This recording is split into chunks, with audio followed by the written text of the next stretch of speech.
میں نے سنا ہے کہ قرآن پڑھنا تب تک بیکار ہے جب تک ہم اس کے معنی نہ سمجھیں۔ سوشل میڈیا پر لوگ کہہ رہے ہیں کہ بنا سمجھے پڑھنے سے بس وقت ضائع ہوتا ہے۔ اب میرا دل قرآن کھولنے میں نہیں لگتا۔ مجھے لگتا ہے کہ میں صرف کاغذ کے پنوں کو ہاتھ لگا رہی ہوں۔ زویا، تم جانتی ہو کہ شیطان کبھی نہیں چاہتا کہ تمہاری نظریں قرآن کے لفظوں پر پڑیں۔ وہ اکثر ادھوری سچائی کا نقاب پہن کر آتا ہے۔ پر حلیمہ، کیا یہ سچ نہیں ہے کہ ہمیں قرآن سمجھ کر پڑھنا چاہیے؟ بالکل سچ ہے۔ قرآن ہدایت ہے اور اسے سمجھنا ہی چاہیے، لیکن یہ کہنا کہ پڑھنا بیکار ہے ایک بہت بڑا دھوکہ ہے۔ زویا، ایک بچہ جب ماں کی لوری سنتا ہے تو کیا وہ اس کے شبد سمجھتا ہے؟ نہیں، لیکن اس آواز کا سکون، وہ تاثیر اس کے دل کو ماں کی محبت سے بھر دیتی ہے۔ زویا، تم کیا کہنا چاہتی ہو؟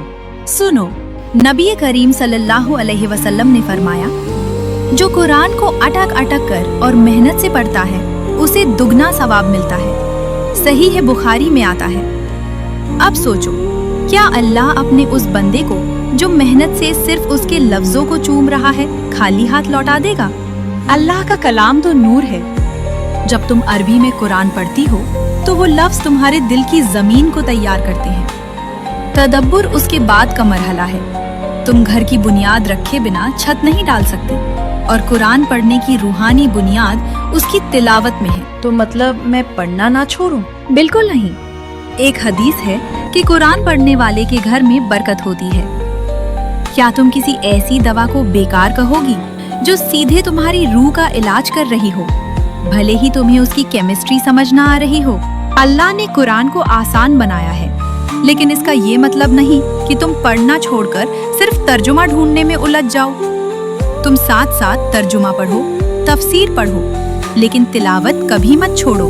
جب تم قرآن پڑھتی ہو تو تم اللہ سے بات کر رہی ہوتی ہو، اور جس دن تم پڑھنا چھوڑ دو گی اس دن تمہارے اور تمہارے رب کے بیچ کا وہ روحانی رابطہ کمزور پڑنے لگے گا۔